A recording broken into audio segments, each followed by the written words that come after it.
gère la mise en œuvre justement de ces nouveaux fluides? Je parle de glissement de température, de surchauffe, d'inflammabilité. Comment on gère tout ça?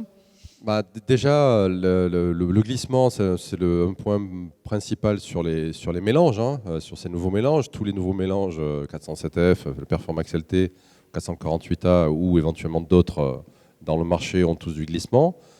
Donc là, on revient à l'intérêt d'être un bon installateur, c'est-à-dire qu'il y a une différence qui va se faire entre les gens qui savent gérer ce type de fluide et ceux qui ne savent pas les gérer. On le verra directement sur les performances des installations, mais il n'y a rien de bien magique, hein. C'est assez simple à faire. Les surchauffes sont à régler de manière un tout petit peu différente, mais on peut gagner sur les températures d'évaporation, on peut les élever un petit peu, on peut baisser les surchauffes.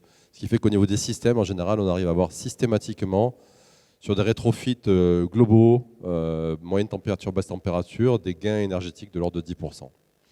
L'inflammabilité, c'est une très bonne question. Je vous remercie. Oui, on voit que vous savez faire. Sur ce point-là, depuis des années, on attend que les standards évoluent, notamment l'EN 378, qui est le grand standard qui régit les salles des machines, tous les systèmes, tout ce qu'on installe au niveau des fluides inflammables et non inflammables d'ailleurs.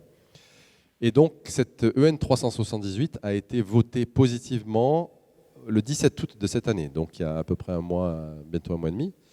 Et donc, c'est elle qui va nous ouvrir toutes les portes à la légère inflammabilité qui était difficilement décrite avant et qui va nous permettre d'aller vers un futur à base GWP.